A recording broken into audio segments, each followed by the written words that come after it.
Fantasy open world. And this is just the beginning of our journey.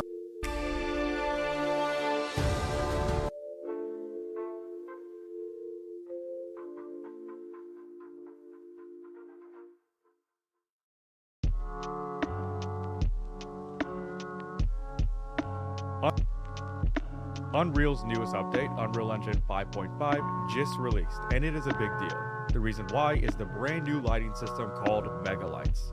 Since the start of computer graphics, lighting has been the most important part of any 3D render or game. Physically accurate lighting can make the difference if an image is realistic.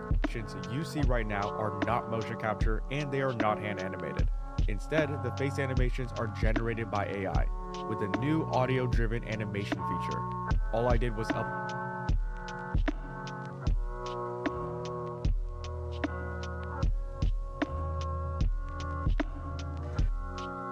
Whether you would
from you.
Hey friends, what's going on? Happy Sunday. We are back for our second stream. Look, we're doing this 2 weeks in a row. That is pretty exciting. I just want to do a quick audio check here because, you know, the long-term play for these videos is, hey, we're streaming with you guys, we're having fun with you guys, and then we use these videos on our second channel, which has lied dormant for many moons now, but we will be adding some of this content from the stream to that channel. So I do want to do a quick audio check for anybody that's out there in the chat that could just let me know if things sound okay, because I was a little crispy last week and I didn't love that. But we are here on a Sunday. We're ready to look at some additional content that you guys posted on the subreddit. Again, if you guys have not checked out the official Legacy Gaming subreddit, we do have this up and available for anybody. Only a couple folks so far. That's totally cool. Totally get it. But we've got a lot of cool content to talk about this week, including some Avowed stuff. There's some Battlefield stuff in here we could dive into. Path of Exile popped up a couple times. And then we've got some Game Awards stuff that we can do. So first and foremost, I hope you guys are having a great week. We are coming into the holiday week for Thanksgiving for anybody here in the States that celebrates. But yeah, we're doing great here. Hope you guys are doing good too. We've got some really cool stuff to talk about. So let's just jump. We're going to do one of these things. We're going to jump right into it. And I really wanted to start with, where was it down here? Somebody posted this. I'll find it. Does a DLC have the right to be Game of the Year? The Game Awards should go the other way. So I saw this pop up on the feed. And I was, you know, quietly I was like, okay, Game Awards coming up in December. I'm really excited about it. But the bottom line is I have a very clear Game of the Year in my mind, and we'll talk about that in a second. But then I saw that Elden Ring was the DLC, Shadow of the Erdtree, is up for Game of the Year as well.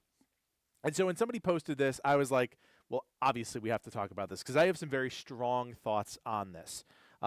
So I wanted to start here because I think this is a big topic. I think it's something that you're either going to go one way or you're going to go the other way, right? Everybody's going to have a different opinion about this. So I want to start here. All right. So what I did was I pulled up the article, and really the headline says it all. Does a DLC have the right to be a Game of the Year? The Game Awards should go the other way.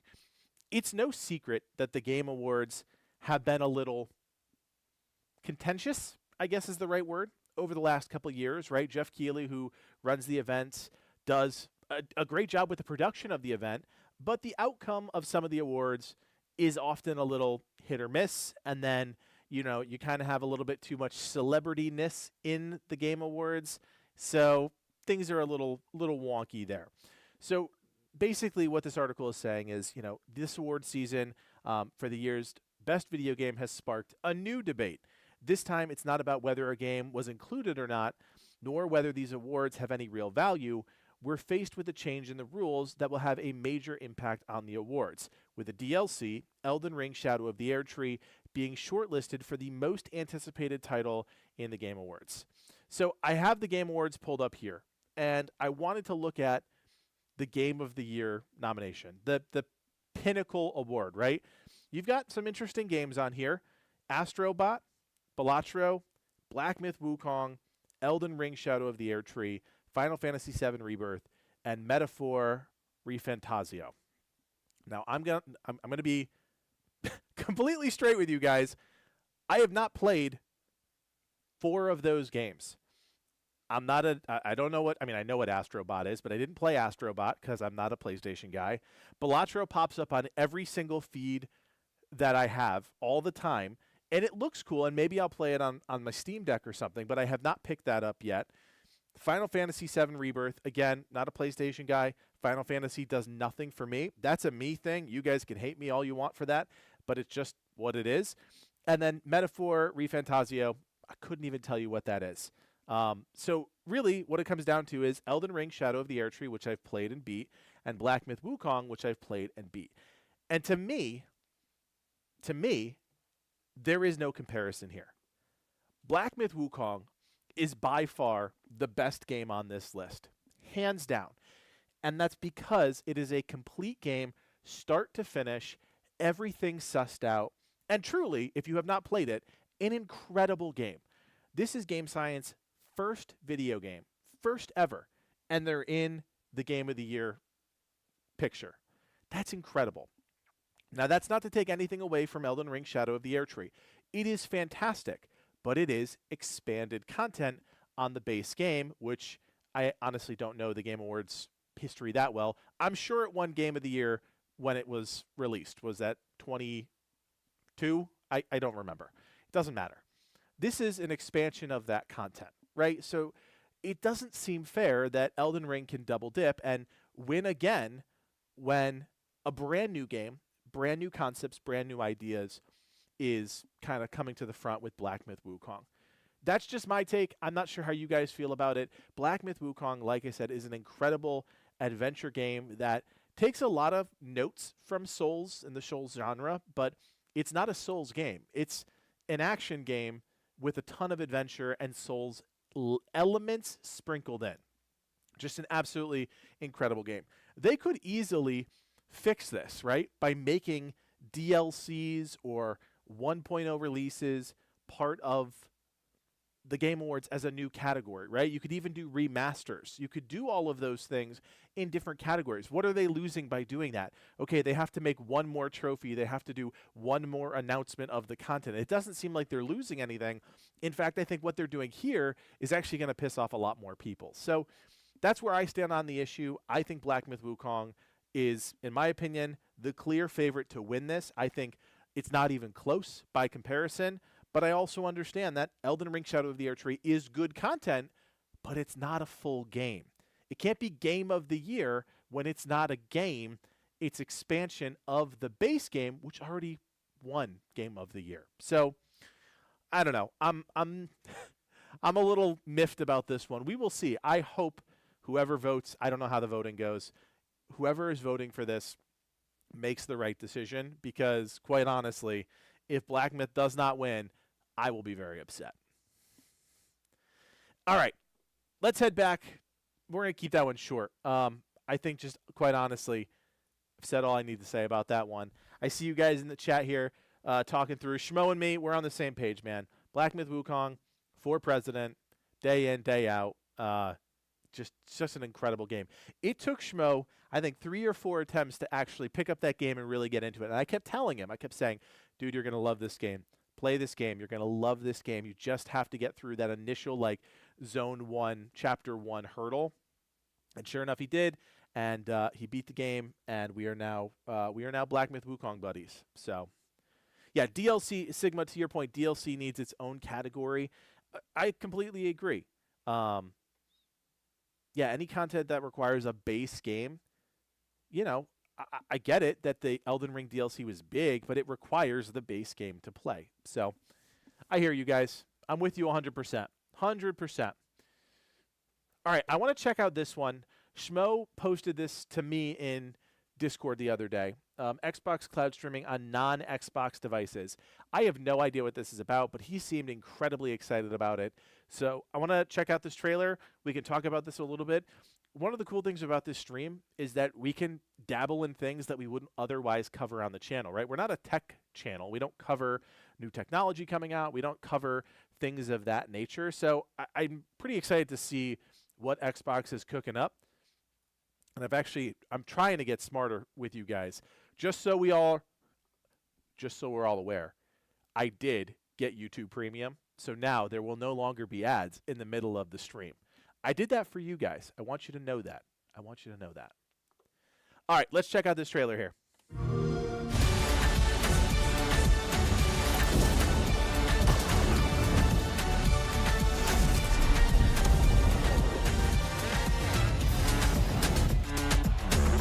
Oh, that's kind of cool.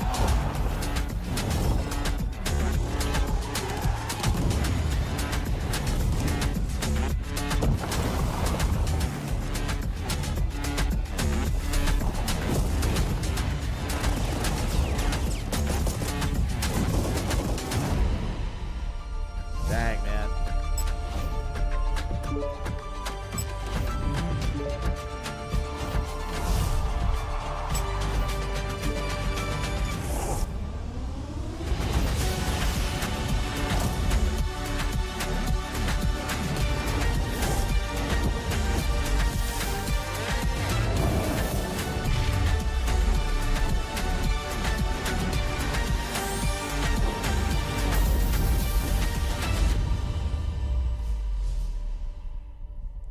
It's very cool. It's very, very cool. I'm actually going to set my loop really quick. Forget how to do this. How do I do this? It's got to be in here somewhere. Playback speed? No? Where the heck is loop? Is that loop? Autoplay? I don't know. It doesn't matter. We'll play from the top with the audio off. So here's my thoughts on this, because I do have some thoughts on this. I love everything that Microsoft is trying to do from an innovation streaming standpoint. I think their ambition to put games in people's houses is very cool. It's also very challenging. And I think that's ultimately, when I see something like this, what they're doing is great presentation. They're showing popular games and where people can play them. That's exactly how I would market it if I was working on this team. What I see, and the problem that I kind of see coming out of this, is you're talking about TVs and phones and things that people maybe don't have a really firm grasp of the technology, just a base level technology grasp, right? Like if I was at somebody's house and they had a Samsung TV and they're like, oh, I can play this game on it. And then I said, okay, well, show me how to do that. I can envision just sitting there for 15, 20 minutes with us dinking around with controls, trying to get the game pass working with the streaming part. I just worry that there are technological challenges to this, but I don't want that to take away from the fact that it's really, really cool, because it is very, very cool. I have no idea what just popped up on the stream. I really like Game Pass as a concept. I think the team has been trying to make Game Pass even bigger for quite a while now. Oh my gosh, everything is like absolutely murked. We're just gonna... We got, oh, Josh is telling me to, there it is. Right click. I did it, Josh. Be proud of me. Now it'll loop, and now I can keep talking without getting distracted. What was I saying? That's the thing. I totally lost my train of thought. I remember. I'm with you guys again. Game Pass as a concept is awesome, right? And we know over the past 3 years, since Microsoft has gone on this huge run of just investing and buying up these companies, that Game Pass is their play. I don't know how profitable it is. I mean, clearly they are spending tons of money to soak up these developing studios, putting out big games as Game Pass day ones. That is awesome. As a gamer, that's awesome, right? Because you can play all these cool games. First day of launch, you can play this game, and all you have to do is have that subscription service. That's really awesome. But what is the downside to this? Part of it is when you talk about technology and you talk about trying to expand people's horizons from a technological front, I mean, just sit with some friends of yours that are not techies, and man, it's rough. I have a couple friends of mine that are just not really big into tech. Like, they like games, but they're like FIFA, COD bros. They don't know much more than that, right? So you sit with them for a few minutes and you just talk about some basic technological gaming terms and things, and it's completely over their head. So I worry that Xbox is trying to do something really cool. We will see what the penetration is like, because I just don't know how much this is going to take. They're never going to report out on how successful this is.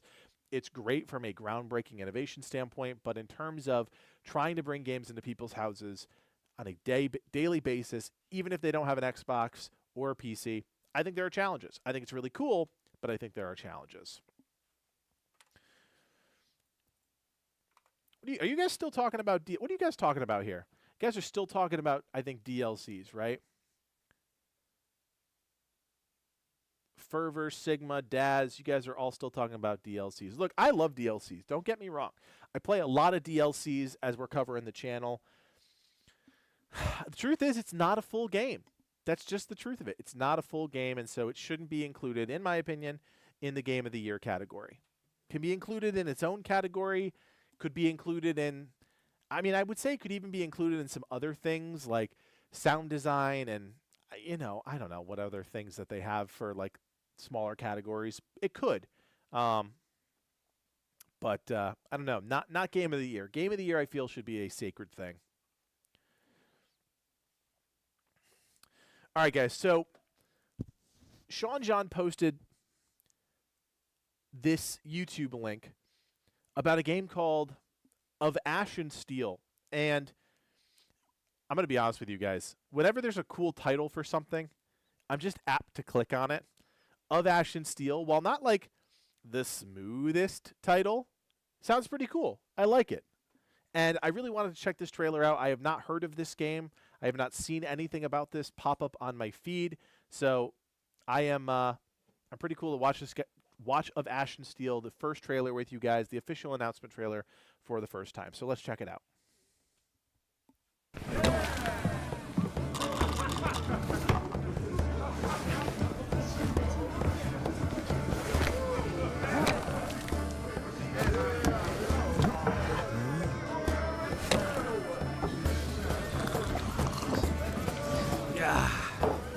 Greetings, my name is Victor, and I am the head of Fire and Frost Studios. We are a small team of passionate developers who grew up playing classic role-playing games during the 2000s.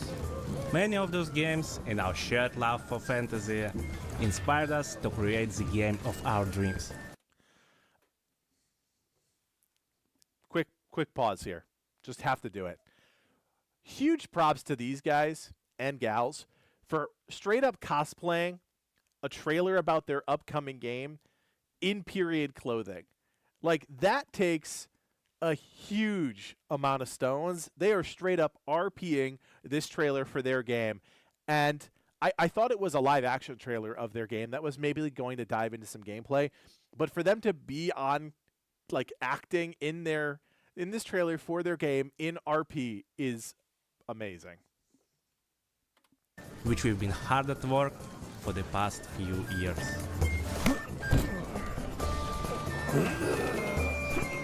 We've always wanted to make a game that combines the convenience of modern gaming while paying homage to the legendary classic RPGs that we love and cherish so much in our memories.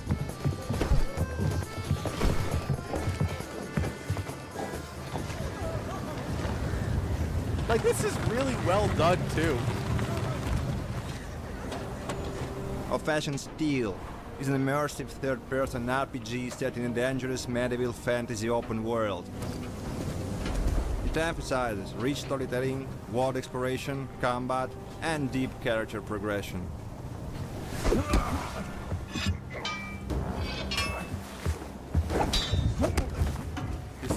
gameplay right here. You will hone your combat skills and survive in this harsh world while watching your actions impact and shape the fate of the entire island. Nice little Wilhelm Today we are scream. incredibly excited to give you a first glimpse of the world and atmosphere that awaits you.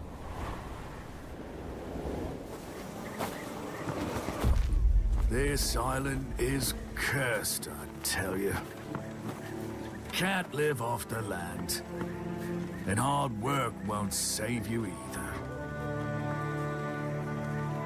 Yes, the glory of our ancestors has long been buried in ash.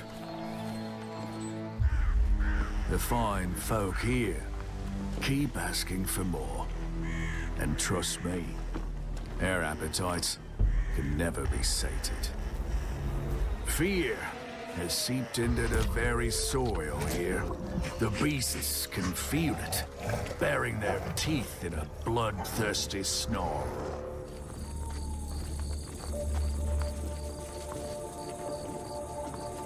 Well, it is what it is. You and I are stuck here too. Uh-oh. But who knows? Maybe all of this is a trial sent from above.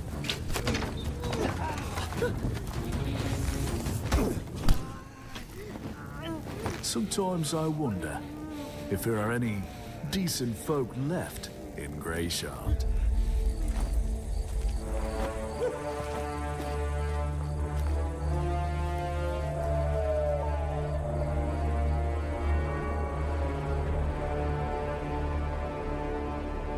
Are we seeing anything? I hope we're going to see something. Come on. Over yet. Oh, we're back to RPing. And this is just the beginning of our journey and a sneak peek of what we wanted to show you. Thank you very much for your attention. Please enjoy and see you soon.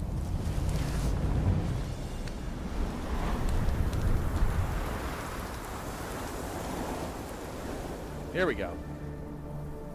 Always got to show the gameplay, right? Without the gameplay, it's not much to talk about.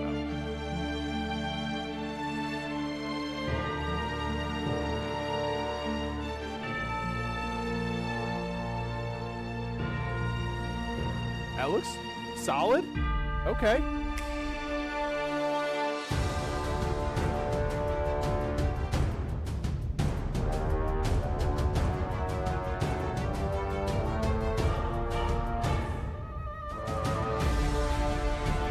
Dang, all right. Decapitation action going on there. A little rough, but I know they said something about classic RPGs. I mean, this is not obviously going to win visual awards by any stretch.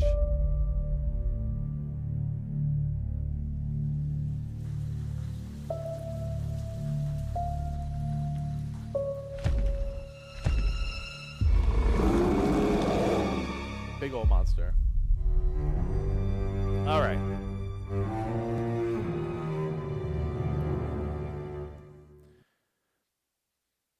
So this is really cool. I, again, commend the developers for really stepping outside, I would say not only a comfort zone, but really like the norm of how we present trailers. I will say from a marketing perspective, right, to start an entire trailer with like 2-3 minutes of solid RP, okay, people want to see gameplay. You have to recognize that as developers. And as a no-name development studio, you cannot give up that first impression. This is a really fun first impression for us sitting here talking about a game, you know, looking at trailers, having that time to do, you know, having time to do that together. But if these developers want to actually break into a very oversaturated genre, right? Fantasy third-person RPG. I mean, we could name 30 games in that, you know, in that category right now. You know, the RP is not going to do that. A cinematic trailer is not going to do that. As fun as this is, it's not going to help them and their game break in. Now, I can fast forward here to the gameplay stuff, which I did think looked okay. It definitely strikes me as one of those games like a Greedfall, right? Kind of like a B tier game. Now, of course, we're looking at a work in progress, early footage, blah, blah, blah. We've talked about that always with trailers, right? You take everything with a grain of salt. The world itself is cool from these kind of cinematic shots, but once we actually get into the gameplay, I think it's a bit more telling. And again, it's early access or early footage, whatever you want to call it. So it looks good, but we have to understand it's going to change. It feels a little Fable-esque in this shot right here, right? You're walking through a village. It does feel lived in, which is really cool. I love to see that there are plenty of villagers. There feels like there's life in the game. And it does. It harkens back to that kind of classic medieval fantasy of yesteryear, which I like. Top left, you've got a very clear health bar. Stamina, I would imagine, is under that. And then you've got some buffs under that in the 3 green circles. Some sort of vision, maybe, I don't know if that's bleeding or, I don't know. Maybe, there could be survival elements, right? You've got the teeth, which could be hunger, the droplet, which could be thirst, and then the eyeball could be sleep. I'm not sure exactly what that is. It could be a few different things. They could either be buffs or it could be some survival components. And then in the bottom left, you can kind of see the 4 core abilities that I think later on in the trailer we actually see. There it is, right there. So you see that the character has 4 core abilities. And then I think just right after this little fighting sequence here, we got a glimpse of some of the systems that are going to kind of power the game. Got a little combat, right, with the decapitation. Things look a little clunky, not going to lie. Like I said, it's kind of that B-tier RPG. Some of this stuff is pretty telling. Here we go. So inventory. Oh, my gosh. I went all the way back. Hold on. I got this. So we've got inventory here. It looks like we've got helmet, weapons, ranged weapon, 2 accessories, a necklace, chest, and legs. You've got a pretty standard inventory system on the left there. Attributes, again, kind of straightforward stuff: strength, dexterity, stamina, insight, and fortitude. What caught my eye is the stuff on the right here: world sense, will to live, ancient knowledge. Whenever I'm looking at a new game like this, I'm looking for what are the things that are going to differentiate the game, the title, right? Looking for systems that are going to make it feel different in a space that is familiar. And that's always the key when we're looking at games. You wonder how we review games, especially when there is so much parity in the gaming world, right? You don't have a lot of games that truly come out and just do something completely new. One of the games I can think of that did that was It Takes Two, Game of the Year from a few years ago, where it was that split screen co-op adventure game. Livin and I just loved every second of it. That is the non-standard game, right? Because it is doing so many things that are completely new. A game like this, you could slap a different title on it, slightly different systems, and there are a million versions of that same game, right? So when we're looking at a game like this that's new in a genre that's established, we have to look at what is differentiating it, as well as what are the things that we're familiar with that they're doing right or doing really well or trying to change ever so slightly. So world sense, will to live, ancient knowledge, pretty cool. And then we've got some skills here. So survival on the left side. Again, a little tease that maybe there are some survival elements in the game. Those 3 green circles in the top left. This is clearly a points-driven system. We see 2 skill points on the bottom there.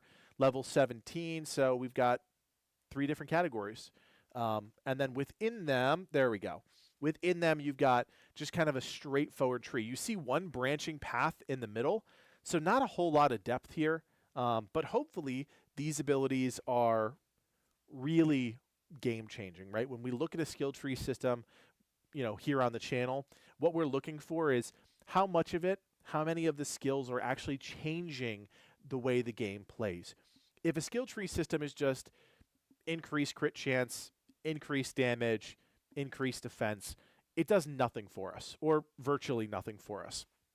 What we want from a skill tree system are true choices that make us feel like we can change the way we play just by making a few simple changes to the formula. So I think we're looking at something like that. It's hard to say without getting too hands-on. Let's take a look at this absolutely ridiculous-looking Yeti. This is not good visually. Let's just call a spade a spade. This is not very good.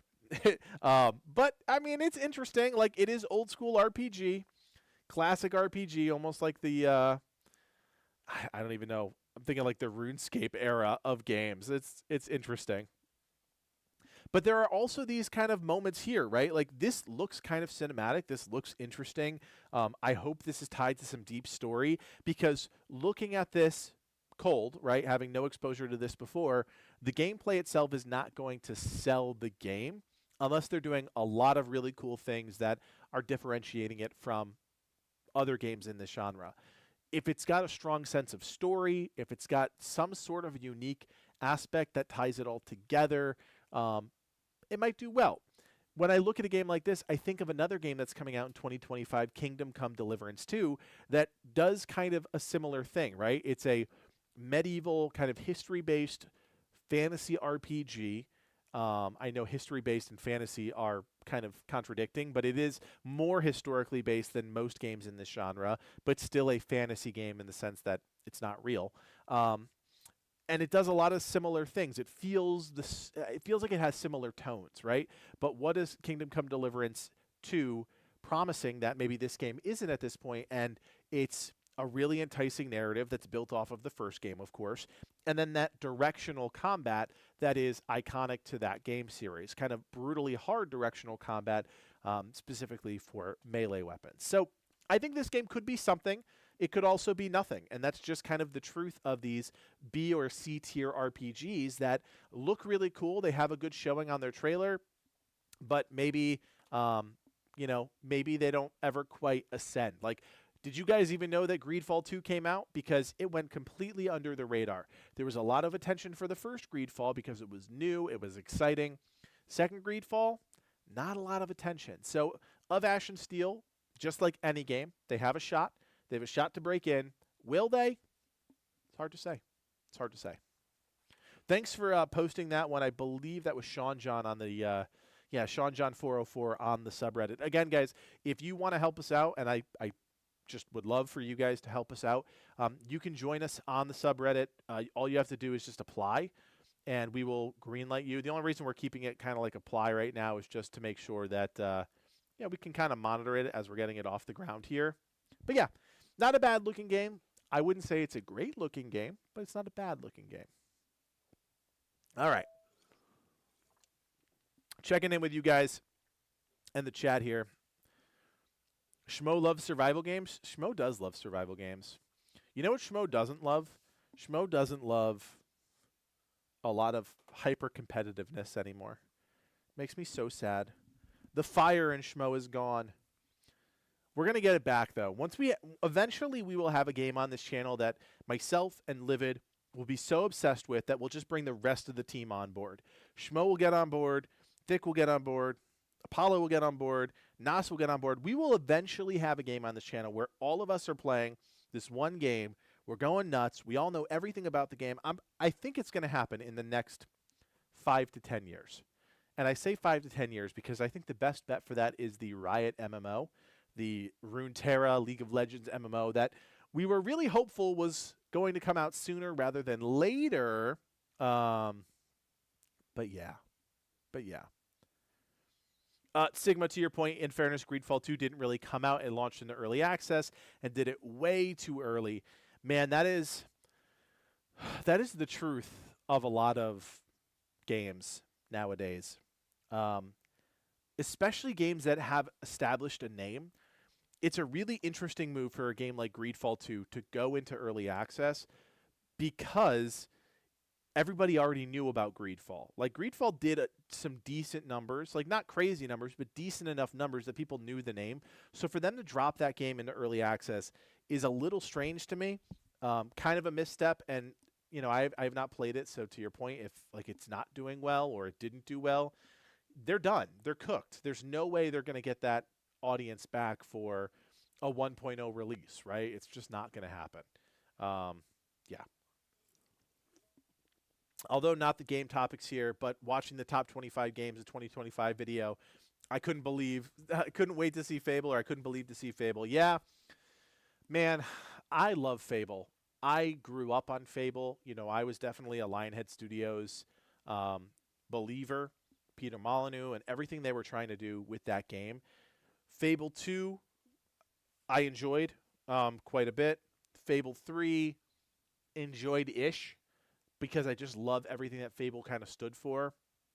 I am excited to see what Playground Games can actually do with Fable, because I am not convinced that a studio that is most known for their Forza game is going to be able to pull this off. I'm just not. And, like, I want to be proven wrong. I want to be proven wrong because I really love Fable. Yeah. We'll see. I think maybe we might see that one at the Game Awards. Maybe. The only reason I say we might not see it is because of the fact that Xbox is going to do their own showcase either in December, January, either late in the year or early in the year. They're going to have some sort of showcase, right? All of these game companies have splintered. They're no longer doing, E3, and they do Summer Game Fest, they do the Game Awards, but because most of them have their own showcases, what we're actually getting at these events is incredibly limited. Like, what we're going to see at the Game Awards, we're going to see some stuff that is maybe off market, if you will. Developers that have cool concepts that are looking for that limelight, they probably have to pay an arm and a leg for it, but we're not going to see 10 games from Microsoft Studios or 10 games from Sony Studios. We're going to see, the typical things we see at a Game Awards. B-tier games that might be interesting, might entice a few, tens of thousands of players, but I don't think, unless we got like a Black Myth Wukong DLC, we're going to see anything, too crazy. You guys can check me on that. If I am wrong, you guys can call me out on it after the Game Awards, but we will see. All right. Let's dive back in to our subreddit here and see what's next. You know what? I want to go up here. Livid is working on a video right now. Livid is working on a video right now for the 10 games that you need to look out for in December. Now, mind you, December, usually an incredibly slow month for gaming. But there are at least 10 games that we think are worth checking out. Delta Force was a game that popped up on Steam Next Fest, and Livid was doing some deep dives into the trailers and the game because we didn't play the game during Steam Next Fest. We were focused on the things we typically cover here on the channel, RPGs, roguelites, things like that. But this game is dropping into early access coming up in December. So Livid started looking through, and he was kind of blown away by what he saw. A game that is stepping up to compete with a COD and a Battlefield. Now, most of us here at the channel are not like COD guys anymore. We're not Battlefield guys to a point. I think if we're going to play a game, it's going to be a Battlefield. So to see something new in this space is really interesting. So I have a couple trailers here I'm going to pull up that we can check out. I don't, yeah, they're pretty short, I think. We'll pull up a couple of them. Hold on. Let me get them all queued up. Yeah, they're all super short. Now, if anybody played Delta Force in the chat here, I'd really be curious to know what you guys thought of the Steam Next Fest preview. Because, again, a game that's coming for a COD or a Battlefield that's a huge ambition, right? And, of course, that could fall flat on his face. But, we'll see. JTAC, thanks for the gifted sub, man. Appreciate you. All right. So we'll get these all queued up here. All right, here we go. So we're going to start with this one here. This is the, we're going to start with this one, Delta Force 33 Days to Delta, PC Open Beta official trailer. Here we go. Raider, are you the sweaty type or just here to have fun? Maybe a bit of both. It's not just about winning, but winning in different ways. Maybe your aim is bad. That's no big deal. Add a little flair to your game. Now we're talking. Target eliminated. Nice one! Hey bro, stop looting. The enemy is right on top of you. These muscles aren't just for show. Tactics need a little creativity too. That's just how it is. Attention, someone's hit the track. Okay, listen up. Sometimes greed is the biggest trap. The key to success is tactical coordination with your squad. I'm going to find you. Find them. To not just win, but win big. But hey, let's not get ahead of ourselves. The key takeaway here is deploy with a capable squad to boost your chances of extracting alive. If it's your lucky day, you might even stumble upon crocodile. some treasure, but extracting with the goods is where the real fun begins. Rival operators are on the hunt, so hold on to that loot and make a break for the extraction point. The party's just getting started, so don't get greedy, watch your back, and maybe you'll get out of there alive. Is that it? Are we done? Of course not. You want action? Then you've come to the right place. Bullets, Oh, gosh, tanks, that was beautiful explosions, combat. and Let's attack go. aircraft. The battlefield has never looked so beautiful. Enemy tank located! Huh. Cool shot. And fight your way through the chaos. This is your time to shine. Keep following the objective! So show us what you got.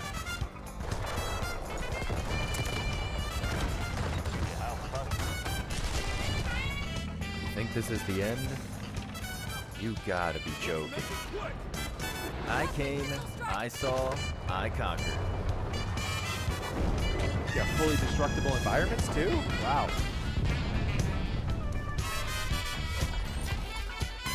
Huh. Dang. So December 5th is when the game is coming out. There's a lot to unpack Hey there, here. operator.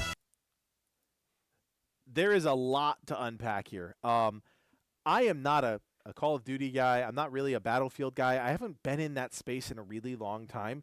Obviously, you see all the parallels. It's impossible not to. But the game itself looks really good. You've got a lot of customization of your weapons, which is, of course, at this point huge. And I think the first-person shooter genre is very similar to that of the MMO genre. You cannot launch a game in this space without it being so developed that all of the norms that people have come to associate with that genre are met, right? It's why during the golden age of MMOs, a lot of MMOs that came to compete with a World of Warcraft or EverQuest, they just couldn't hang, is because all of the things that people had grown accustomed to in those games weren't met. And that's the same thing with these sort of competitive shooters, right? A lot of them are kitschy. They've got their own sort of quirk and maybe one or two things that help them stand apart. But to look at this and be like, wow, they've checked off a lot of boxes here. The thing that's actually the funniest to me is the trailer itself and like the VO and like the quirky music, they don't work by any stretch, but also have the years of Call of Duty overly serious, incredibly fast-paced, almost action movie style trailers done anything for us? And if a game like Delta Force tried to do that, would anybody care? Probably not. And that's why I think it's almost smart that they go with this kind of like B-list actor VO, right? It's terrible. And then you've got kind of this almost like game show-esque music showcasing all of the features at the same time. It's a really interesting strategy. And I don't know if the marketing department that's supporting this game is just brilliant or like truly like that was what was in their budget. But it doesn't really matter because it's a good looking game. But yeah, I'm impressed with what I see. Let's just put it that way. I am, again, not a first-person shooter competitive guy anymore. Used to play Call of Duty back in the day. Used to play Battlefield back in the day. I see that you guys are saying that Delta Force is a free-to-play game, so that is going to be really interesting to see how that shakes out because the gameplay looks really solid. And if they can monetize the game in a way that is not gross and doesn't lead to some serious discrepancies in, the playing field, it could be a really popular game, or at least something different in the space. And sometimes different is enough to generate traction, right? So a game that is familiar in the sense that people have played this game in other games, right? Call of Duties, Battlefields, you name it, any of those competitive style shooters, but also different. That is enough of an incentive for folks to check it out and to stick around for a couple weeks while the game launches. We have a couple other trailers here for the game we can check out. This is the PC Open Beta New Warfare Maps teaser trailer. This is only a minute long, so let's see what this one's all about.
Nice. Well, I will tell you guys that I really like a series of maps that feels unique. This one that stood out to me the most is that last one, the trenches one. I think any sort of game that throws back to like trench warfare, you know, it's doing something a little different. I think we have seen a million dystopian cities with blown up tunnels and high walls and, you know, capsized ships. I think when teams start to do different things with their maps, that's when they feel a little bit unique. And so I think, again, this one, Shafted, it's cool looking, but it's stuff we've seen before, right? Like a desolate train yard. The underground tunnel here is kind of cool with like its giant cylindrical nature. But we've seen all of this stuff before, and it doesn't really, to me, it doesn't feel like it's doing anything that's going to be memorable. This one, Trench Lines, felt a little bit special in the sense that, like, oh, this is almost something you'd expect to see in like a World War II game, not a modern shooter, you know, set in present time. So you're kind of blurring the line. And I just, you know, personally think this would set the game up for some cool experiences. All right, we've got technical test. That's the trench line reveals. Let's check out the Gunsmith as the last trailer we're going to look at here, and then we can kind of wrap this up. In our previous loadout tutorial, we mentioned how carefully choosing the right weapon is key to success in battle. The GTI Gunsmith is available to all operators. Here, you can customize your firearms to match your combat style and unlock their full potential. When modifying a weapon, you'll be working with 12 attributes. Of these, damage, armor penetration, max fire rate, and firing mode are the 4 fixed basic stats. The remaining 8, however, can be modified through customization. Let's take a closer look at these attributes and how they can be modified. First up, range refers to the distance at which a weapon can maintain accuracy and power. Beyond this range, bullets fired from the weapon will drop off, as will the damage dealt to enemies. Changing the barrel can alter this range. The new range will increase or decrease based on the attachment's bonus. Consequently, the weapon's range defines its optimal combat distance. This is a really good showcase of the recoil is one of the factors that impact handling. Really nice. There's vertical recoil and horizontal recoil. From the introduction screen, we can see that every weapon has its own bullet trajectory. Some guns have heavy horizontal recoil, causing the bullet trajectory to deviate to the sides, making them hard to control. To counter this, you'll need attachments that reduce horizontal recoil, such as foregrips and muzzle attachments. These help to minimize weapon shake while firing, making it easier to control the bullet trajectory. Handling affects aim down sight speed, movement speed while aiming, and sprint fire delay. Typically, stocks, short barrels, and rear grips provide handling bonuses. Conversely, long barrels, suppressors, extended magazines, and scopes will lower handling significantly. As such, when modifying close quarters weapons, operators are advised to prioritize handling. Stability mainly affects weapon shake when aiming down sights, gun sway after firing, and hit flinch. Many attachments are available that can improve stability, so choose wisely. Lower stability increases visual shake, making it harder to maintain precision. In contrast, high stability helps reduce recoil while you're holding your breath. It's important to note that for marksman rifles, the higher the stability, the more effective the weapon will be. Accuracy refers to your shooting accuracy when hip-firing the weapon. This is important for submachine guns and shotguns, which are used in close combat. Lasers can significantly boost accuracy, but remember to turn them off when not in use to avoid revealing your position. Muzzle velocity is the speed of the bullet when it leaves the barrel. For any given weapon, the faster the muzzle velocity, the quicker the bullet hits the target. For some weapons, long barrels can boost muzzle velocity. For marksman rifles and sniper rifles in particular, a higher muzzle velocity makes it easier to hit moving targets at long range. However, remember that long barrels also reduce mobility. That said, some heavy suppressors can boost muzzle velocity while also masking gunshots. Medium suppressors slightly reduce gunshot sounds and eliminate muzzle flash, thus helping operators to stay hidden. In addition, weapon modification goes far beyond simply swapping out attachments. In the GTI weapon modification actually system, very cool most right here. attachment slots allow for a degree of calibration. finite control, Calibrating an that's attachment actually boosts very, very one cool. attribute at the cost of another. Operators should calibrate attachments according to their own specific combat needs. For example, snipers can calibrate the Was scope's not eye expecting relief this. and zoom for a more comfortable field of view, making it easier to locate and target enemies. After making modifications at the gunsmith, be sure to save your preferred loadout in the loadout pool so you can quickly apply it later. And feel free to share your loadout with your squad mates so they can learn from your modification experience. That's also very cool. All right, operators, that concludes today's gunsmith tutorial. Until next time, good luck out there. So I have a couple thoughts. My first thought is, once again, a very poorly voice-acted trailer. I see somebody in the chat say it's a Fiverr voice, and the direction was that they should be an 80s drill sergeant. That's pretty accurate. That's honestly what I thought in my head. I was like, oh, this is somebody that was told to like watch some gunny videos and just sound like that. That was point number one.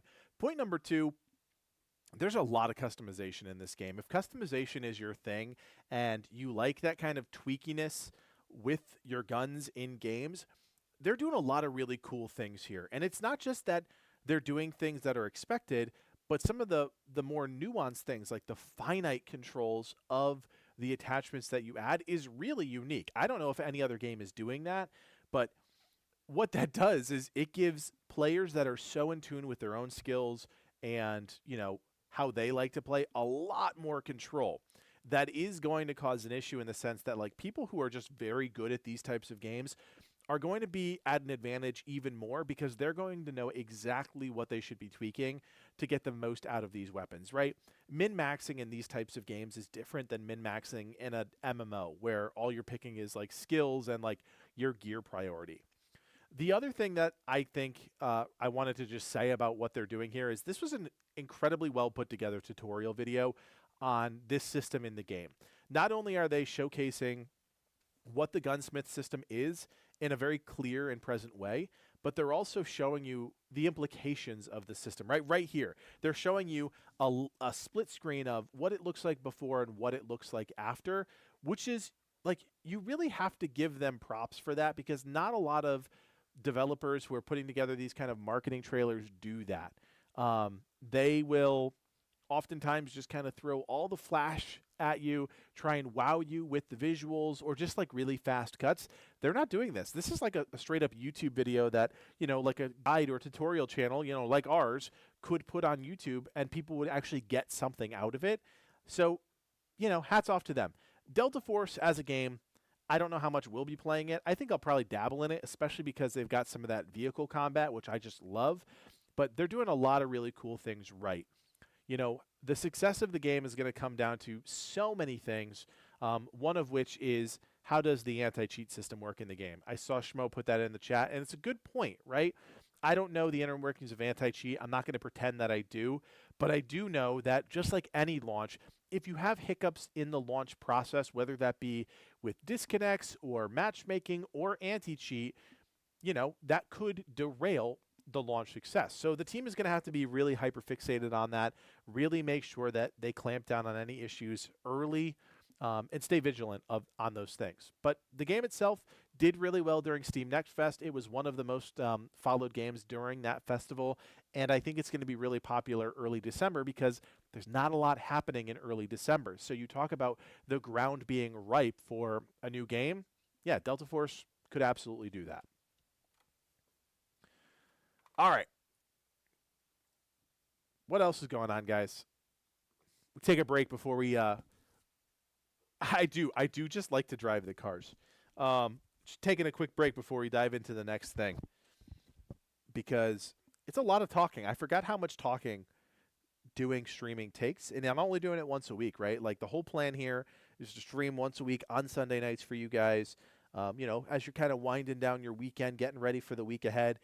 It's going to be a busy week, right? I hope you guys have some good plans. For us, we're going to do a lot of family stuff this week. We're going to do the turkey and the sweet potatoes and all the good things. But it was a busy weekend, and I'm actually looking forward to getting back to work because my work weeks are usually like pretty relaxing, pretty chill. And yeah. Oh, Schmo wants me to talk about my new toy. My new toy is upstairs. I should have brought it down. Guys, I am the proud owner. Hold on, I gotta fix my. Look at this mess. Look at this mess today. Oh. I am the proud owner of a new Steam Deck. I bought the white Steam Deck that they kind of are running as a limited edition, and I am incredibly excited to check this thing out. And I was like pinging Schmo the other day, just talking about how I'm overwhelmed by all the things. Right? You get a new toy and you're so excited about it. You're thinking about all the things you want to do. And then when you actually get the toy, you're like, holy crap, where do I start first?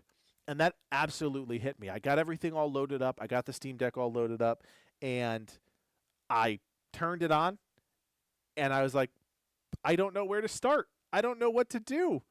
So I downloaded Vampire Survivors.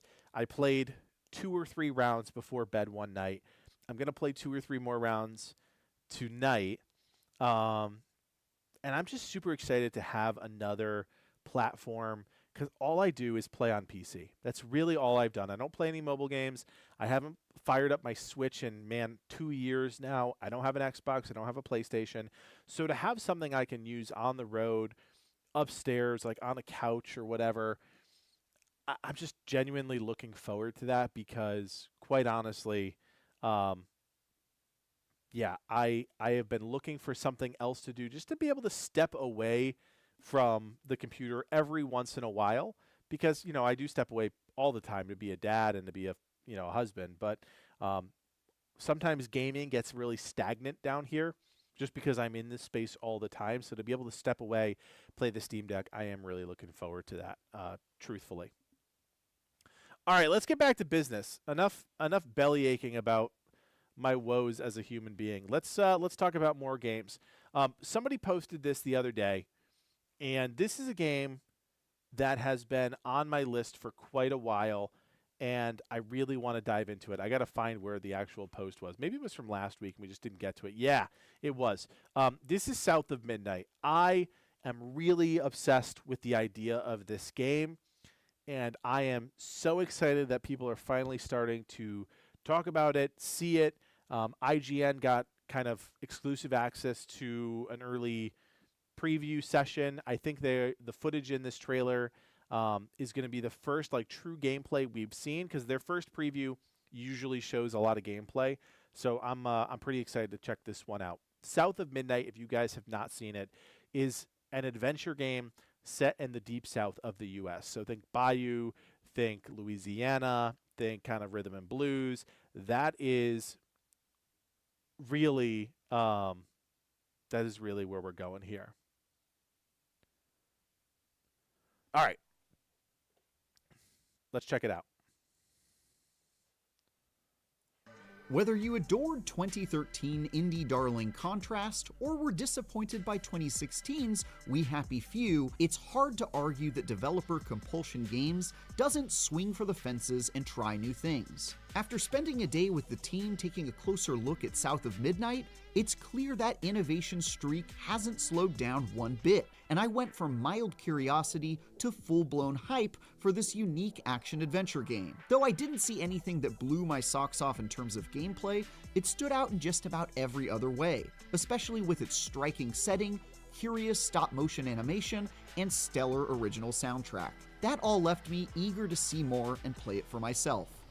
You mean to tell me your mama never told you stories about critters and weavers?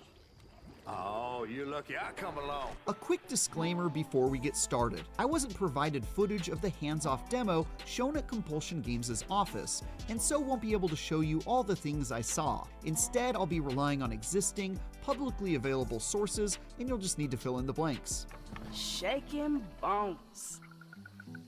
Been a while. South of Midnight is set in a part of the world we don't see too often in games, the American Deep South. It isn't just a backdrop for you to fight monsters, but rather the entire premise on which the adventure sits, with characters, folklore, and mythical creatures all drawn from real-world places and stories. During a hands-off demo, I saw flooded wetlands after a recent storm, mosquito-riddled swamps, and ostentatious antebellum manors, each infused with elements of fantasy I'd not seen anywhere else. These exotic places fit nicely with an equally unusual art style that emulates stop-motion animation, yet another rarity in games, and one that would be sure to fog up Guillermo del Toro's glasses. The whole thing looks like it was ripped from the pages of a children's storybook, which I really dug. It definitely took some getting used to at first, as the jerky movement might easily be mistaken for frame rate wonkiness to the untrained eye, but it also adds to the otherworldly fantasy charm that South of Midnight oozes.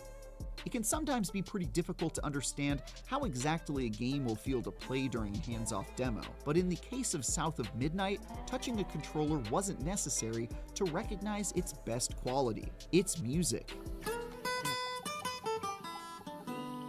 Each level has you facing off against a cryptid from Deep South folklore as Southern-inspired blues and jazz intensifies, and the lyrics help tell the story of whatever beast you're tracking down.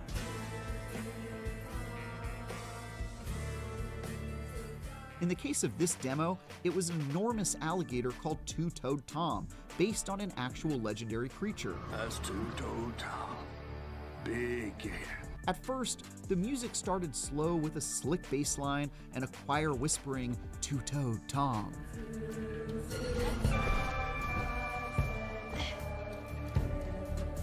But by the time we unraveled the mystery of the mythical gator and progressed to the final confrontation, the chorus reached a fevered pitch, the words of which told the tale of poor old Tom.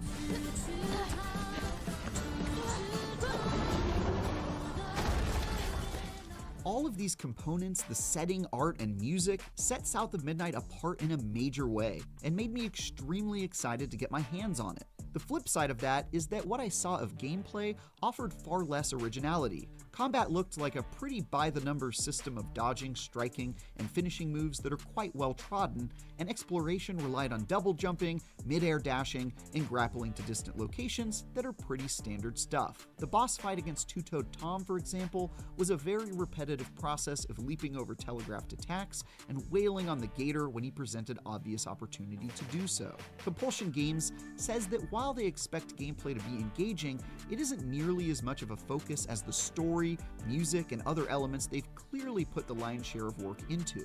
Instead, they're keeping levels relatively short for a 10-ish hour story and putting all of their chips into South of Midnight's exceptional presentation and world building. And so far, I'm convinced they just might pull it off. After all, even without playing it myself, it's made a great impression on me.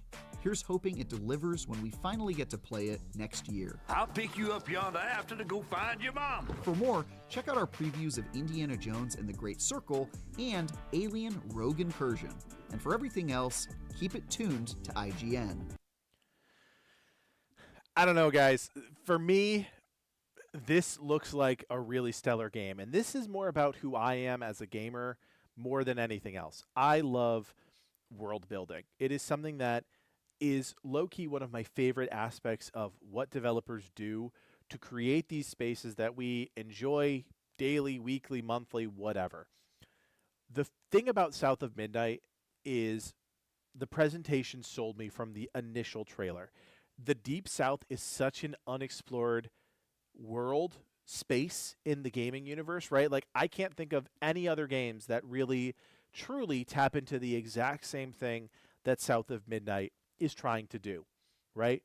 Bayou, Louisiana, R&B, folklore, legends, all of those things are incredibly enticing for someone like me who really enjoys that aspect of video games. It's why a game like It Takes Two, which I mentioned before, is incredibly good. Because not only is it a completely new premise, completely new concept, but in that case, it was also amazing gameplay, very fun gameplay. It was also a simple game. So when I hear, the IGN kind of writer talking about that the gameplay is simple in South of Midnight, it's not an immediate turnoff, right? It's definitely not something that I'm like, okay, well, the gameplay is simple.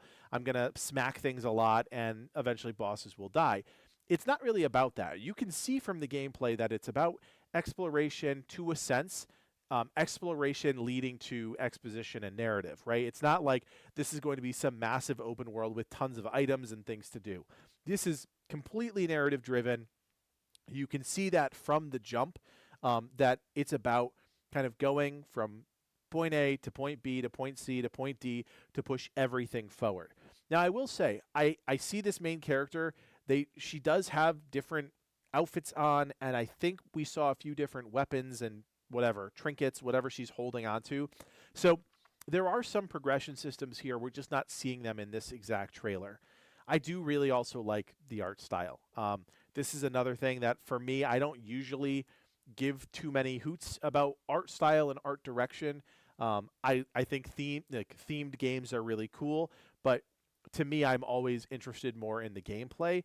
This time, that's kind of like flipping the script for me.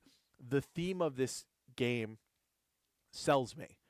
Again, Deep South, folklore, legends, but then you mix in this like stop motion animation art style, and you're combining lots of cool things that we don't often see in games, if ever. And so that is part of why South of Midnight just kind of speaks to me as someone that likes games like this, that this is not going to be the best game next year, right? You just know. It's probably not going to sell that well because it is so vividly different, and it's outside of the norm. That is the reality and the sad reality of a lot of games like this, is sometimes games that are outside of the norm, games as an art, as they're often called in the industry, don't perform well because they're not mass appealing. They're appealing to a small subset of gamers, myself included, but, is this going to win over those same COD bros and FIFA players we were talking about before? No, of course not. It's going to win over a small slice of the action adventure players that maybe more closely align themselves with like a Legend of Zelda. That being said, I will be playing this game. We will be covering this game on the channel, whether it's just a review or some additional content. It's really going to depend, but absolutely going to be reviewing this one for the channel. So if South of Midnight is something that you like the look of, make sure you're following along because we eventually will be talking about this game.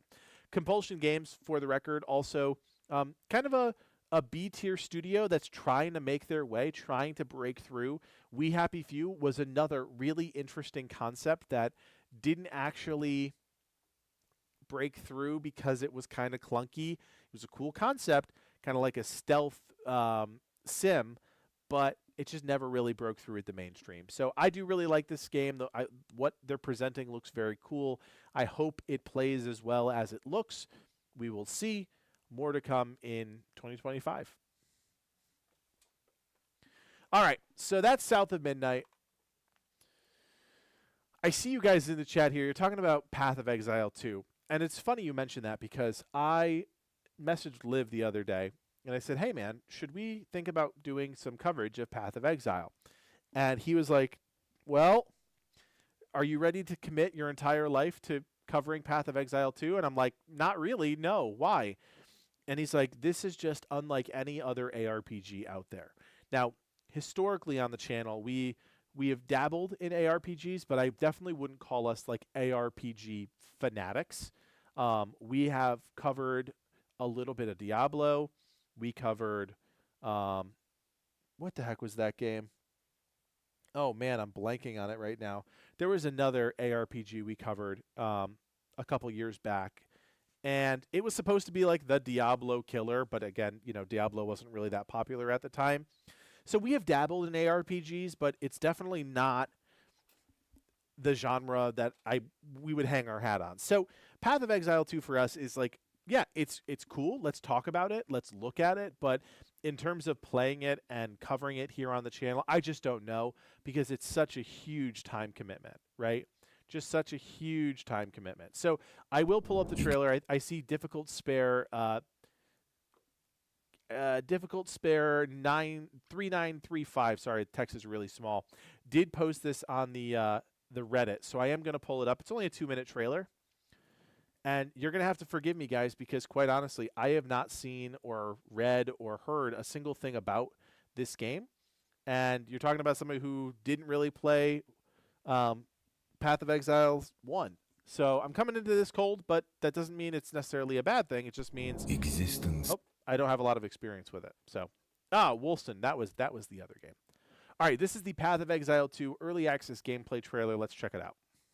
Existence is a thing of beauty, precious, but impermanent.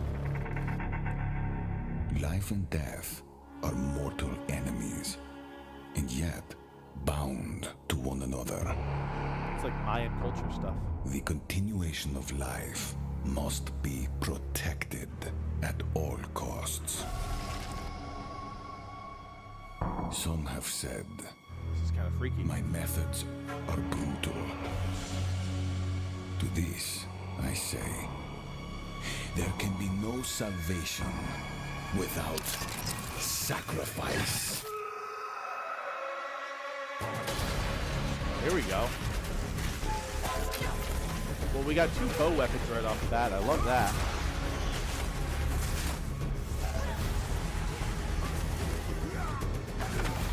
It looks really impressive, no doubt about that.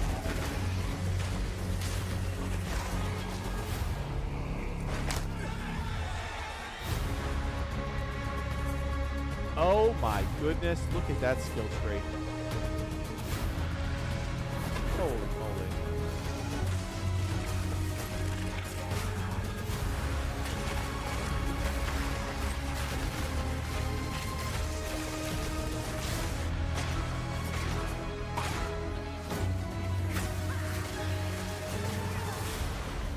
We are faced with the end, and I will do what I must. I have no idea what that is. I'm gonna be 100% with you guys. No idea what that just was. Some sort of overworld map.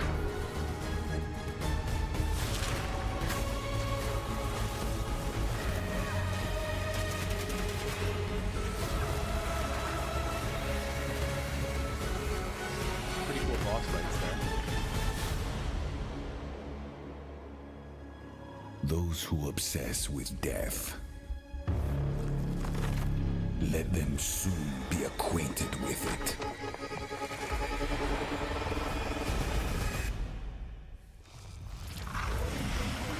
Huh. It's kind of creepy.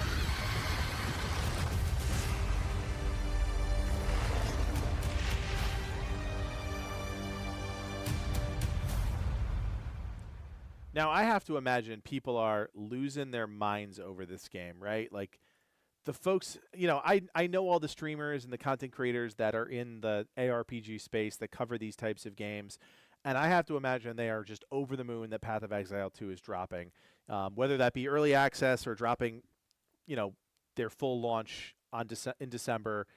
I don't know.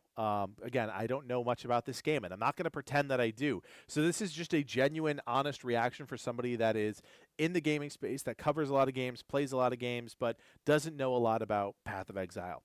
I totally agree, and I hear you guys, that a channel like ours could not dabble in a game like Path of Exile, right? This is such a commitment to cover a game like this, not only because, you know, you need to make the content, but because you have to play an exorbitant amount of the game. And that's the lesser thing that I don't know a lot of people appreciate about content creators and like what we do. It requires an insane amount of actually playing these games. And when you look at a game like a Path of Exile or even like a Diablo 4, it is hours upon hours upon hours of playing this game. And when you look at like that skill tree that was just on the screen, my goodness, that is 10 times what you see from most games nowadays. And that is the one thing I know about Path of Exile, is that it is, you know, a very deep and progression-based ARPG. And so if you want that, I think a lot of folks that have already played Path of Exile know that they like or don't like that. I don't think Path of Exile 2 is necessarily trying to entice a whole new crop of players, right? They would be explaining these systems a lot more if they were trying to entice a new wave of players. What they're doing is showing their base, hey, we heard you guys from Path of Exile 1. Here are all the new things that are coming to this game. Or here's how we are evolving or leveling up the experience that you had in Path of Exile to now Path of Exile 2. As a new player, like, yeah, the trailer is cool, right? Like, as somebody who's only dabbled in Path of Exile for less than 10 hours, like, this trailer is very cool. Does it sell me on the game and the systems? No, because I have no idea what I saw. They didn't do a good job of explaining it. But the game itself looks really cool. Oh, they had a 3-hour live stream explaining everything. Well, there you go. We're not going to react to a 3-hour live stream of Path of Exile 2 here on the chat. But good for them for doing that, because that is exactly what they would need to do. Not necessarily winning over a lot of new fans, right? Again, I look at all of this stuff from more of a casual side of things, because I think that's what our channel really who our channel really speaks to, right? Players that are more in the casual or semi-hardcore audience, not necessarily those hardcore players, because quite honestly, I don't have 20 hours a day to dedicate to this. I can't. But I definitely know the tendencies and the expectations of a more casual gamer, and a trailer like this or even a 3-hour live stream is not going to cut it. Fever Gaming in the chat here says that they had 450,000 people watching on the 21st. That makes sense. I mean, Path of Exile is incredibly popular, right? I don't know what their max peak concurrent is. Actually, I'm really curious now to see what their max peak was for the first game. So there's 13,000 people playing right now, and their all-time peak was 4 months ago. Yeah, they've had this really cool upward trajectory. 229,337 concurrent players 4 months ago. So we look at the 6-month map. You see all these big updates bring a lot of players back, but it does shoot down very quickly to the couple, like 10, 20,000, somewhere in that ballpark. But then almost as quickly, like, you very clearly see a cadence of content, right? You've got leagues, you've got expansions here, and every time that's bringing players back. So can Path of Exile 2 manage to either refine that process, elevate that process, or continue to bring in new players? That's going to be the challenge for the game. Upwards trajectory is very rare in times like these. So that trend line for growth is very cool to see. And that's great momentum going into the launch of their next game, right? Like, holy moly. Like, can you imagine other developers having that kind of trajectory going from their first game into their second game? That's going to do wonders for them. We have already seen some major records broken this year for max concurrent players on Steam. Man, they could break those records with Path of Exile 2. We will have to see. I will definitely be playing this game in some capacity. I will not be hardcore. I will not spend more than a couple hours a day, a week, whatever, playing this game. It's one of those games that I think as a channel we're just going to enjoy as casual video game fans, which does not happen often, but when it does, it's pretty enjoyable. All right, Path of Exile 2. You guys wanted to talk about it. We talked about it. I think I'm kind of running out of things to talk about here. But I do have another trailer I do want us to talk about, and it's the final preview for Avowed. And I'll pull that up in a second, but I need a break before we do that. I have a tangerine LaCroix that my wonderful wife bought me, and it is delicious. I am a huge fan of seltzer, for anybody that did not know that about me. I can usually drink 4 or 5 seltzers, like cans of seltzer a night. I don't often drink LaCroix because it's expensive, but the tangerine is delicious. Absolutely delicious. One thing we got to fix for next stream, I got to turn off the stream delay. I want to make sure that we can kind of talk more in real time as opposed to talking with this delay, because I think you guys are on a 10 or 15 second delay. I'm not exactly sure how far the delay is, but I want to fix that for next stream. Sorry, my mouth is also getting incredibly dry. Oh, yeah, not sponsored at all. Sorry, not sponsored. I just wanted to talk about seltzer for a second. I also have to admit that my head is getting incredibly itchy under this hat. All the things you didn't know about me are coming out on stream, because that's what streaming is for, right? You guys don't know a whole lot about me other than the fact that we make videos on games that you might or might not be playing. Sparkling water, like a tangerine farted near your water. Listen, don't come for me. Don't come for my sparkling water. I like seltzer. The good thing is, the seltzer doesn't make me fatter than I already am, right? If I was sitting here drinking Diet Cokes or Dr. Peppers or whatever, man, I would be a balloon. I already have problems on that front. Yeah, no, I genuinely enjoy the seltzer. All right, guys. So over on the Reddit, Sean John 404 posted this Avowed, the final preview post. And Avowed is a game we are absolutely covering here on the channel. This is a first-person fantasy RPG by the folks over at Obsidian. We love Obsidian Entertainment. We have covered their games in the past. You might remember we covered Grounded extensively here on the channel. We also played The Outer Worlds. Loved that game. I don't think we did anything for that game on the channel because I don't think the channel existed in this version of itself when that game came out. I honestly cannot remember. But anyways, it doesn't matter. We love Obsidian. We are super excited about this game. Yes, it's another IGN trailer. Sorry for that, but they have their final preview series that we really enjoy because they give you a nice snapshot of the experience they had with the game. So we're going to check this one out. I'm really excited about Avowed. If you do want to eventually play Avowed and you want, kind of our typical legacy gaming content when the game does release, I think folks who are watching this stream are probably already keyed in on our channel, but just know we will be covering this game. Here we go. This is the final preview trailer, not trailer. This is the final preview from IGN of upcoming game Avowed.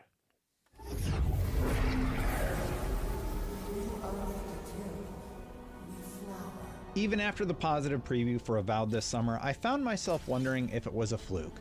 Maybe it was just a fun mission.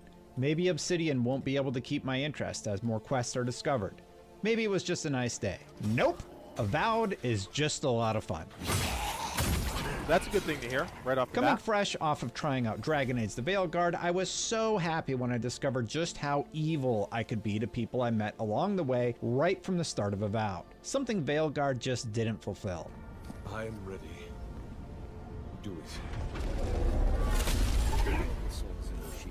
From the start, I had one NPC dropping F-bombs because I was going to leave her in prison. A short while later, a duo would try to intimidate me on a bridge only to meet a swift demise. I wasn't in the mood for their nonsense, I just wanted to be evil, and while I could have handled it the nice way, sometimes being evil is just more fun. Another win, but who's counting?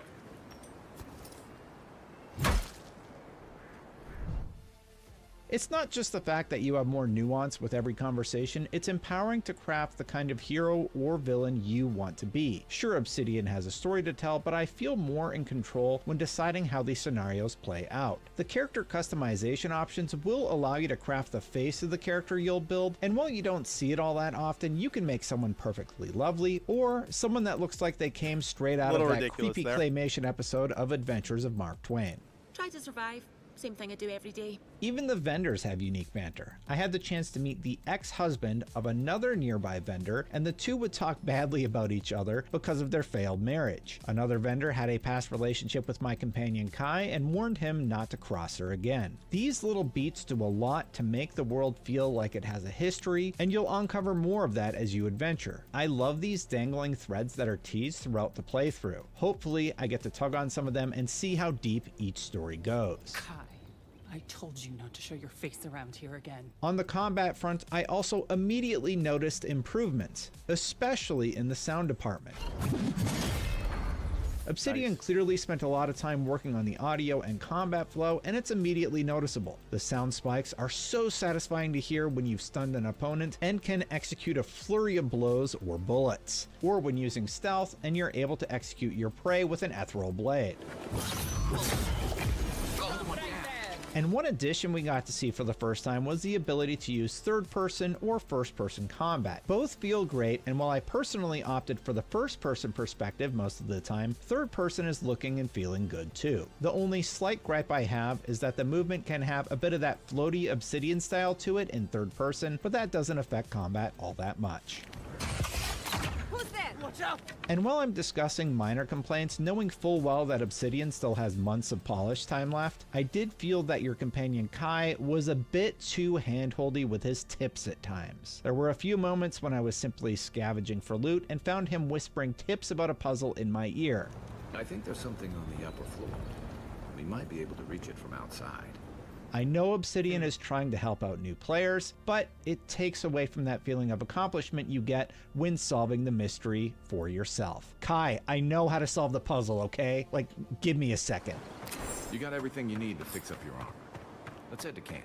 But to get back to the positives, loot was also a highlight, even early on. Upgrading from a bow and arrow to an arquebus felt awesome. And even though I probably said arquebus wrong, the trade-off with the rifle is that it has a long reload time, but once you've upgraded your abilities with it, you'll unlock faster reloads and more damage. And the ragdoll physics add to the fun factor as well.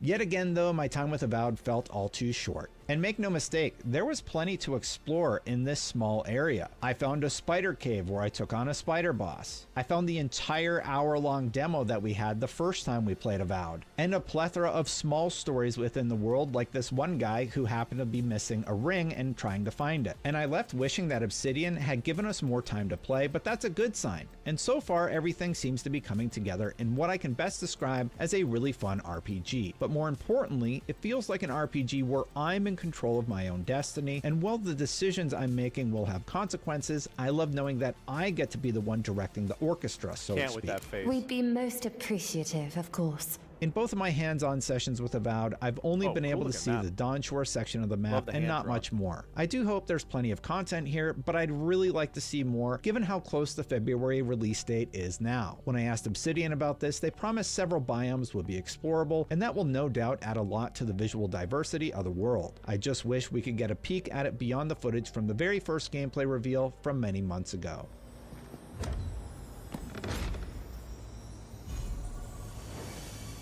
No spoilers on the story here, but the one narrative hook that is set up early on is a mission which takes you to the Voice. This Voice leads you through the map and is clearly an entity you'll hear from again during your adventures. When given the chance to help it or refuse to make a deal, I decided against siding with a blue light, as I've learned nothing good ever comes from a deal with an all-powerful entity. But I will be curious to see how that plays out in the end. The Voice did not seem happy. Who poisons us? We cannot see you. And that's really the best you can hope for from previews of an RPG like this. You get just enough to leave you wanting more, and Avowed certainly accomplishes just that. I want to power up my companion Kai to see what other attacks he can do. I want to discover the coveted weapons the design team told us about during the pre-hands-on presentation. I want to kill more people and betray my friends, and Avowed is empowering me to do exactly that. Maybe I'll let the Virgin live this time. It's all right. I'm sure someone else will give me a hand. Avowed is set for a February 18th release date, and I can't wait to find out just how evil I can be. I'll leave you with this gameplay of how our demo ended. For more on Avowed or all things gaming, you're already in the right place. IGN. Envoy.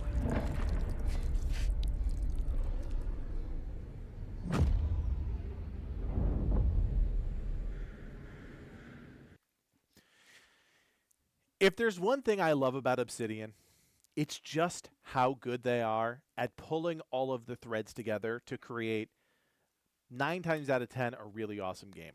The 2 games that I've played since I started creating content were Grounded and The Outer Worlds, and both of those games were really well done.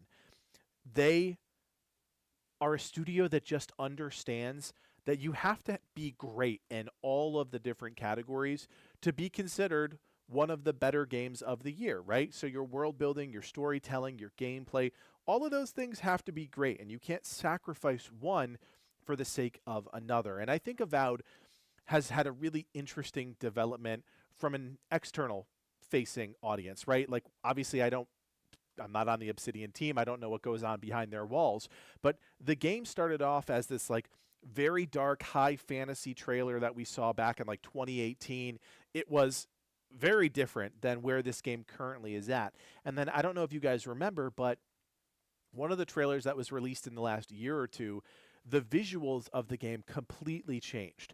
And so people were like, well, what is this? This looks cartoony. This looks vibrant. This doesn't look like the dark fantasy game they promised us. But I think in my mind, I just had to trust Obsidian to make the right choice for their game, because what I'm seeing in this final preview is really promising. It looks like a Skyrim type game, but a few years, I say a few, right? A few years down the road in terms of modernization, graphic fidelity, and hopefully the gameplay systems, right? If at the end of the day, we're just hacking and slashing at folks with our weapons, that is not going to feel satisfying from a gameplay perspective. But what we've seen of like the rifle, we've seen the dual pistols, we've seen dual wands. There are some cool combat features in this game that I think are going to be really cool to test out and play around with. We're just not seeing enough of that in these previews because they haven't really released anything other than kind of a hodgepodge of narrative moments, quest-driven stuff, and then these quick little snippets of combat. And while the combat looks cool, you're only seeing early game stuff, right? You look at all those bars and those boxes at the bottom of the screen, right? They're empty. So this is very clearly early game footage. The guy even said they've only seen the first zone of the game. So it's really hard to see where this game could go after 20 or 30 hours. And that matters, right? Like early gameplay, like think back to the Veilguard launch, right? Everybody went into that game, all of the nonsense aside, everybody went into that game only experiencing the first like 30 minutes of the game. And they were drawing conclusions about the entire game based on those first 30 minutes. What we're seeing here is kind of similar, right? These folks went hands-on with the game for a couple hours. It's clearly the first sections of the game. Like our characters are hardly leveled. They hardly have any gear. We don't know where the game is going because all we're seeing is where the game is stuck at in the early parts. So, and I don't say stuck in the sense that like this is it. This is the game. I just say this is what we're forced to see because this is all the developers want to reveal. Hopefully, my hope is that when we get closer to that February, I think you said 18th launch, we're going to see some more end game footage. I think that's so important to show players where the game takes them. And it's not about revealing all of the secrets of the game. It's just showing people, okay, here's where you start. How many games have we all played where, okay, yeah, I've got a bow or I've got a sword. I know what I have to do with that weapon. I've got to run up to the thing. I've got to smack it a few times. I'm going to complete the fetch quest, and that's going to be that. What we need to see before we make a commitment to buying a game is, okay, after I've made that investment of 20 or 30 hours, what is the gameplay going to look like? Is it going to feel super connected with all these flashy moves and abilities that feel good to use as a player? Or is it just going to be more of the same, hacking and slashing our way through dungeons and bosses that don't feel interesting, etc., etc.? That's the one piece to the Avowed puzzle that I don't think we have seen. Personally, I want to see it. I want to see where this game ends up. And again, not spoiling anything, not showing us all of the secrets behind the game, but just where the game is eventually going to take us. And I think that's a little bit what's missing right now from all these reveals. Like, you look at this map, and I actually want to go back a second here since it just popped up. You look at this map, that's a pretty big map, right? But also, it's really going to depend on the scale. You can see our character down there in the bottom left in Dawnshore. How many other areas are here? I see a biome kind of in the middle that's swampy. You've obviously got the snow biome up top there. You've got the lava biome to the top right, and then maybe like some poison thing to the right of that.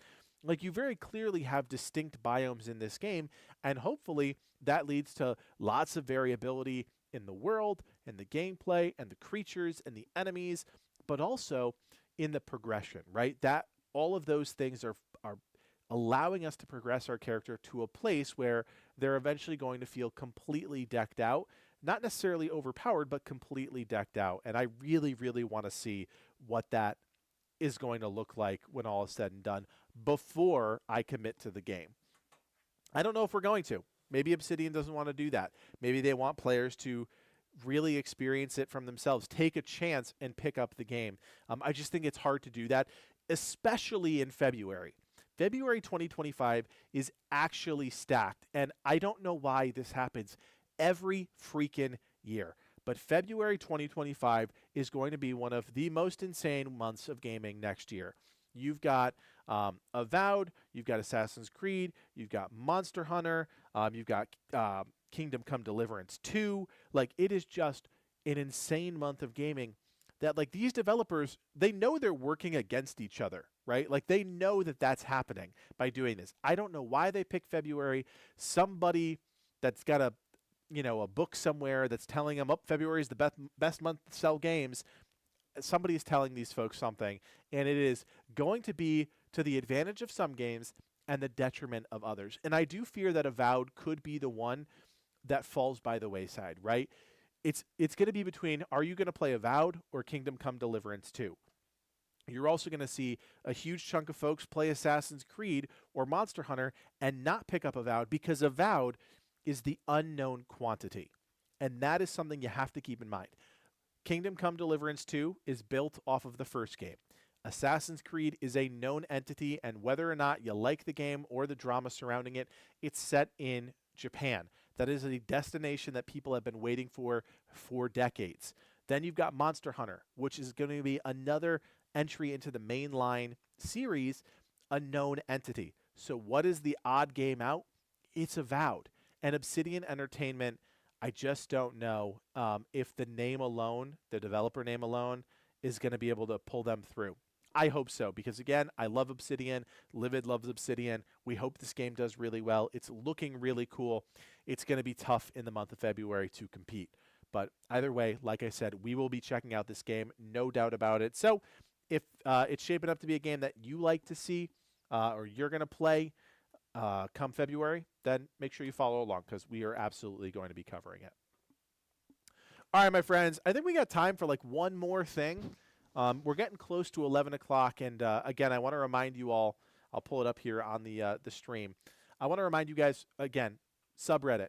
We are doing the subreddit thing. Schmo posted a link a few minutes ago in the chat. We need your help because the reason we need your help is because I'm just not online anymore. I'm just not that online. I don't see a lot of things that are getting posted. I miss a lot of trailers. I don't always catch the new things that are happening in the gaming universe. So if you guys are online, you're on YouTube a lot or TikTok or whatever, and you want to help us out, you can join the Legacy Gaming subreddit. You can help us kind of keep the content train rolling because we'd love to keep doing this stream every week for you guys, talking about new and exciting things in the gaming space. All right. Let us check out. What do we want to click on? I kind of want to click on another trailer. I just don't know what trailer to click on. This is a Bellular video, which I'm worried is going to be way too long. Yeah, picture this. Picture this. Picture this. It's the year. Oh my gosh! What just happened? That was crazy. I didn't like that. Picture this. It's the year. Oh my gosh! What is happening? All right, no, we're getting away. This. It's the year 2020. My goodness, man. Sorry about that, guys. Let's see. What is happening to this? Schmo, you cursed me. Are you the one who posted that? You cursed my stream. How dare you? Let's check out this one. Since we talked about Delta Force, I want to check out this exclusive. Battlefield 6 is undergoing franchise biggest playtest ever to prevent another disastrous launch. That is a bold headline. This is by Tom Henderson. For you guys who don't know Tom Henderson, he is a well-known video game insider. I couldn't even begin to tell you what channels he's in nowadays, but you know, whenever I was really big into gaming news, which was probably like 3 or 4 years ago at this point, his name came up all the time. And that's because he just is connected with so many people in this space that he gets a lot of tips, he gets a lot of hot leads, and very clearly he's got an exclusive here. So let's just take a look at what he's saying. So Battlefield players have had a reasonably tough time with the franchise these past few years. 2018's Battlefield 5 launch was a disaster, but 2021's Battlefield 2042 was worse, pushing a lot of Battlefield fans away from the franchise. But now, with just a year until the next major installment in the Battlefield universe set to release, EA and DICE have a lot of making up to do. Officially, EA has said that all of the usual buzzwords Sorry, I'm reading on stream for the first time. I knew this was going to be sloppy, but that's why you're here, right? You're here for a little bit of the slop. Officially, EA has said all of the usual buzzwords you'd come to expect in its financial calls to promote the next game, from innovation to groundbreaking. An interview with IGN earlier this year with head honcho Vince Zampella confirmed Insider Gaming's past report that the franchise was taking a back-to-its-roots approach with 64 players, all-out destruction, and a modern setting. It all looks promising on paper, yet the scars of the past still burn today, with its community and fans of the franchise still apprehensive about the future. Yeah, reading is hard, man, let me tell you. Considering the franchise's last two blunders, it's understandable, but this time EA and DICE seem to be all in on ensuring it doesn't happen a third time. On a funding front, the next Battlefield has the most resources in the franchise's history. That's actually a bit shocking. 4 studios are currently working on Battlefield: DICE, Motive, Criterion Games, and Ripple Effect. And more importantly, EA and its studios seem more interested in gaining player feedback this time around. And of course, it's not uncommon for games to have playtests during development. Almost every game has them at one point or another, but this time around things are different. Sources say that playtests with external players are happening much more frequently than in past installments, and the amount of data and feedback collected is the most the franchise has ever seen in history. From small feedback sessions to large-scale player tests, Battlefield is now taking the much-needed player-first approach. It's an approach that we'll see continue to be played out coming to the start of the year, and it's understood that EA and its studios have been eyeing up the return of Battlefield community test environment, but to what scale that's incorporated at this time is unclear. So, Battlefield, learning from their past mistakes, is trying to make up for that by actually involving players in their games and the testing of said game before its release. What a shocking phenomena. I don't know what these major companies do on a daily basis, but it is wild to me that a company like an EA or a DICE that has so many resources doesn't have a very clear and defined plan to engage with the community.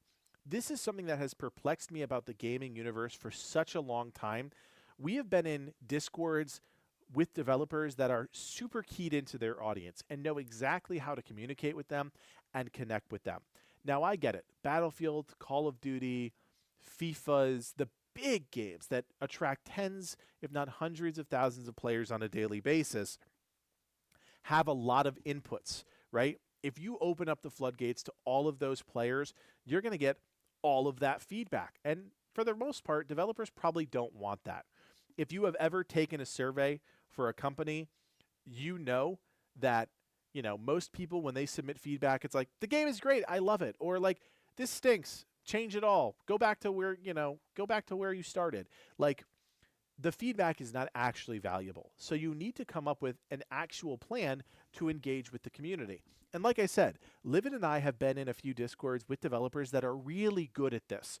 I think back to like our V-Rising days when we covered that. The V-Rising team, incredibly responsive, really good at least listening to player feedback, not necessarily implementing it at a fast pace, but again, they have their own path for their game. They were very clear about that path, and they approached the game with that path in mind. Battlefield is such a hot pot for all these different types of players to come into the mix and disrupt things, right? Because you've got so many players from the COD universe or that just are like nostalgic about Battlefield coming in. And now Battlefield has tried some crazy things, right? Like the modern World War I stuff. They've done World War II. Now they're back to modern. And they're continuing to try and innovate because they have to stand out from Call of Duty, but they can't innovate to the point that they're isolating or almost alienating players that are there for, kind of the Battlefield classic experience. Like, I remember playing Battlefield 1942 with my dad, firing that bad boy up on the PC. Like, that was a good old time, running around with German tanks and, American machine guns. Like, that was a lot of fun. We have obviously come leaps and bounds since then, and World War II, as we know at this point, does not really sell that well. But a modern, massive Battlefield game needs to stay true to their roots to a degree, but more importantly, they have to listen to their community. That is the key for them to be successful, is to listen to their community. And I'm not saying they have to listen to every decision that the community makes, right? That's probably would stymie innovation, but man, at least listen to them, hear what they have to say, and establish channels for them to provide that feedback. And, based on what Tom Henderson is saying here in this report, it sounds like they're doing a lot of playtesting early, which is really great. They're going to get all that initial feedback about, how weapons feel and how different objectives feel and how maps feel, all the things that they need to kind of build the base of the game. They're getting that early, which is really important. But once the game is kind of more public, they do need to start engaging the broader community and figuring out ways to work with them, listen to them, and incorporate kind of their feedback into the development of the game so that this upcoming launch for Battlefield 6 is not a disaster. Now, I did not know Battlefield 6 was actually coming out next year. It sounds like it's coming out at the end of 2025. I think maybe we'll see a preview of that at the Game Awards, mainly because EA does not do their own show as far as I know, so we will see. But yeah, I love Battlefield. Livid and I are both big fans of Battlefield. We love hopping in a chopper and Livid flying and me shooting. Like, that's just a good old time for us. So it'd be cool to see Battlefield kind of come back to life with a new game that really does well by the community and delivers on a good product that I think a lot of folks have been missing the last 2 times around. So that's Battlefield 6. And we'll see where the winds take us on that one. Guys, I think that's it for me. That was a lot. I feel like I went really fast through things, but I feel like it was a good kind of smattering of content. Again, if you want to provide us with some content on the subreddit, you can do that. We need your help. We will be back next Sunday for another stream. We're going to start releasing some of the videos from last week on our reaction channel. Very small, unknown channel. We are going to start posting content. If you're in our Discord, you'll see it pop up there. And we've got some other stuff on the main channel coming soon, including a review of Supervive, which is a MOBA BR that we're playing here on the channel, as well as the top 10 games to play in December. So, as always, appreciate you guys hanging out with us on a Sunday night. We will see you next week. If you are in the States, have a fantastic Thanksgiving. I hope you guys have a great time with your family, eat lots of food, and we will see you next week. Thanks, guys. Bye.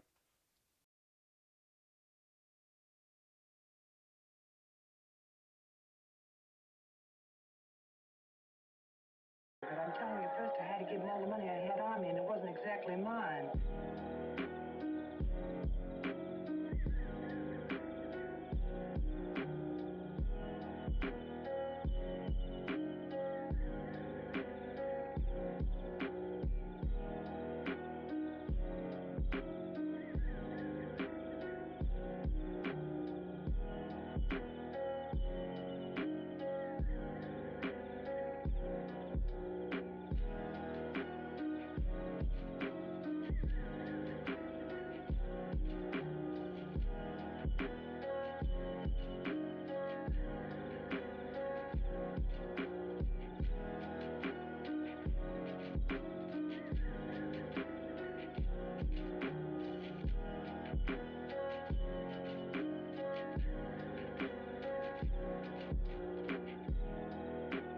And it wasn't exactly...